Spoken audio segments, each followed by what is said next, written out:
coronavirus symptoms.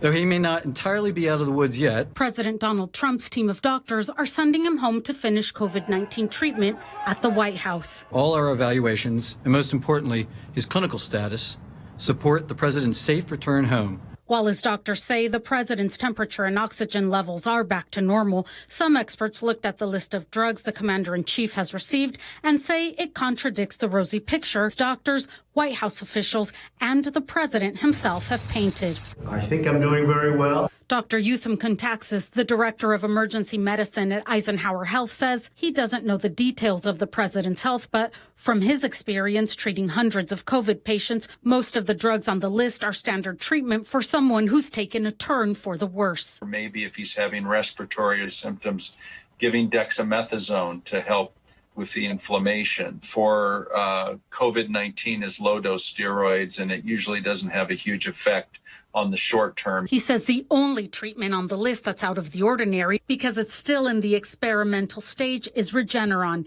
He says the antibody cocktail is based on convalescent plasma. What Regeneron did was take the two most effective antibodies in patients that have recovered from COVID-19, and they were able to clone those antibodies in mice. The founding scientist of Regeneron says early clinical trials show promise. The highest risk patients, we showed that within a week, we could drop viral levels 100-fold. And that's what you're trying to do. You're trying to wipe out and get rid of the virus. Dr. Kontaxis thinks the care provided is safe, appropriate, and he would administer this to a sick family member or any patient under his care. But in this case, the patient is the president, and that alone could be determining treatment. He's getting the maximum therapy because they're concerned about his age and his risk factors, and that he's president of the United States. Let's give it the full kitchen sink, as they say.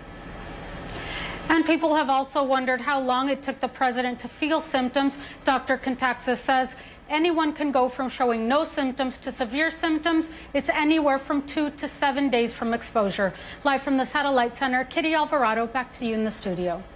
All right, thank you, Kitty. A Walter Reed emergency physician is saying President Trump's drive-by trip outside Walter Reed was a dangerous move.